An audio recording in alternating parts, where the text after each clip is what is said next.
আমার নাম করিয়ে না। ভেতরে বলছে আমার নাম করছে, শুনি শুনি শুনি। তার নিজের নাম শুনতে সবাই ভালোবাসে, তা গোবিন্দের নাম শুনছে কিনা এরা? তাই গোবিন্দ বলছে এরা যখন শুনছে তখন এরা ভক্তই বটে। ভক্ত না হলে তো আমার নাম শুনবে না, শুনে কি শুনবে? তাই ভক্ত বলে এরা নাম শুনছে। তখন গোবিন্দ কি করলে, গোবিন্দ কানের ভিতরটা দিয়ে সুত করে ঢুকে গেলেন হৃদবন্ধে। হ্যাঁ, হৃদয় ঢুকে গেলেন। তখন বৈষ্ণব দর্শন বলছে তুমি পালিয়ে যাচ্ছ কেন গোবিন্দ? এরা ভক্ত বলে তুমি ঢুকেছো কেন? হ্যাঁ, তুমি দেখে নিয়েছো। আরে ভেবেছিলাম এরা ভক্ত, কিন্তু ভেতরের মধ্যে ঢুকে দেখছি না না, এরা বোল্ডারের চাইতে বেশি শক্ত। ভেবেছিলাম ভক্ত, কিন্তু এরা দেখছি বোল্ডারের চাইতে বেশি শক্ত। কেন? ভক্ত বলে কীর্তন শুনছে বটে, কিন্তু মনের মধ্যে বলছে আমার নাতিটা কেমন আছে, পুতিটা কেমন আছে, ছেলেটা কেমন আছে। বৌমাটাকে তো একাই রেখে এসেছি, ছেলেটাকে বচ্চা মারামারি লাগিয়ে ঝগড়াটা লাগিয়ে দিল না। এরা কীর্তন শুনছে বটে, কিন্তু আশা হচ্ছে একটা, নাতি পুতি ছেলে মেয়ে ভাই বন্ধু টানাটানি করছে। আরে ওরাই তো বসতে পারছে, আমি কি করে বসবো, কোন জায়গায় বসবো? ও গোবিন্দ, এই জন্য তুমি পালিয়ে যাচ্ছ। আমার একটা কথার জবাব দাও, তারপরে তুমি চলে যাও, আমি নিষেধ করব। কি বলছো বলে দাও তো। গোবিন্দ হে, একটা ছেলে একটা ঘর তৈরি করেছে, 20-25 বছর বয়স, ছেলেটা ঘর তৈরি করেছে। তো ঘরটা তৈরি করে টাইলস বসিয়েছে, মোজাইক পাথর দিয়েছে, এসি রেখেছে, ফ্রিজ আর আলোকময় করেছে, সুন্দর ঘরখানা। কিন্তু গোবিন্দ, ভাগ্যে না থাকলে তার ভোগ হয় না। তো ছেলেটা একটা চাকরি পেয়ে যাবে। আমি তো ক্যালকাটা পুলিশ, কলকাতা পুলিশ না, কলকাতায় থাকতে হবে, ওই দিকে আসা যাওয়া করা যাবে না। তাই বাড়িটাতে তালা মেরে তিনি চাকরি করতে চলে গেলেন। ওটা 20-25 বছর চাকরি করার পর চাকরি রিটায়ার। এখন মনে মনে করলেন আমার তো ঘরটা আছে, 20-25 বছর হলো তালা মেরে এসেছি। ঘরে ফিরে এলো মালদা জেলার সদরঘাটে, এত সুন্দর বাড়িখানা। ফিরে এসে দেখছে ঘরখানা আমার সুন্দর হয়ে গেছে, তালাটা মারা আছে। চাবি দিয়ে যেই তালাটা খুলেছে, উড়ি বাবাই বাবা, 20-25 বছর ধরে অন্ধকার ঘরখানাতে আলো জ্বালিয়ে দেখছে যে আরশোলা টিকটিকি চামচিকে বিভিন্ন মাকড়সার জাল পেতে বসে আছে। কতদিন থেকে বাবা? বেশ 25 বছর থেকে। আরশোলা টিকটিকি গিরগিটি চামচিকে ছাঁচকা মাকড়সার জাল পেতেছে। এখন তার নিজের ঘর, নিজে এসেছে, এখন এই আরশোলা টিকটিকি গিরগিটি চামচিকে ছাঁচকা দেখে কি পালিয়ে যাবে? বলে বাবা, আপনি বলছেন পালাবে কি করবে? ঘরটাকে পরিষ্কার করবে, পরিষ্কার করে নিজের ঘরে নিজে এসে বসবাস করবে। কেন? তার নিজের ঘর, যাবে কোথায়? গোবিন্দ, তুমি নিজের মুখে বলেছ, তুমি নিজের মুখে বলেছ ভক্ত হৃদয়ে মম সততরিস্তাম, ভক্ত হৃদয়ে মম সততরিস্তাম। ভক্তের হৃদয়ে তুমি সর্বক্ষণ বসবাস করো। তা এদেরকে যদি ভক্ত মনে করলে, ভক্ত হচ্ছে তোমার ভক্ত। ছেলেটা বাড়িতে ছিল না বলে আরশোলা টিকটিকি গিরগিটি চামচিকে ছাঁচকা বাস করছিল। ছেলেটা সে কি করলো? সবকে পরিষ্কার করে যে বাস করছে। তো তোমার ঘরে তুমি ছিলে না, 60 বছর বয়স হলো, 60 বছর থেকেই তুমি ছিলে না।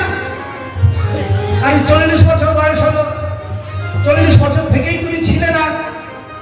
তাহলে এই যে তুমি ছিলে না, তাহলে কতদিন থেকে খালি ঘর দিকে কেউ তো বাস করবে? তাই আগাছা পরে গাছা, মানে নাতি পুতি ছেলে মেয়ে ভাই বন্ধু আত্মীয় স্বজন সব বসতে লেগেছে। তা তোমার ঘরে তো তুমি ফিরে এসেছ, গৃহে যেমন সব পরিষ্কার করে রেখে তুমি পরিষ্কার করে নিয়ে বসবাস করো। তাই গোবিন্দ কি করলেন? ওই দার্শনিকের কথা শুনে একটু একটু করে আশা কামনা বাসনা মানে আরশোলার টিকটিকি চামচিকের সমস্ত বাসাগুলোকে একটু একটু করে পরিষ্কার করে নিয়ে গোবিন্দাবাদ বৃন্দাবন করে নেই গো, করে বৃন্দাবন করে নেই গো, বৃন্দাবন করে নেই গো, বৃন্দাবন করে নেই গো।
তুই যখন বললি বটে সেই রূপের বর্ণনা শুনলি তো, তাহলে তুই এনে দিতে পারবি। তাকে যদি এনে দিস তাহলে আমার এই ব্যাধি নিরাময় হবে। শোন সখানে, ও কি ওই জায়গায় আমি ও ভাই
কথা কি বলবো। যখন আমি ওই রূপটা দেখলাম তখন আমাদের আর আমি ছিলাম না, অপরূপ পেখলুরা লম্বনী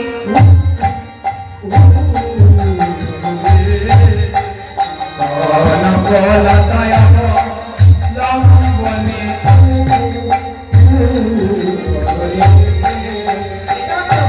মুখে পড়ছে এরকম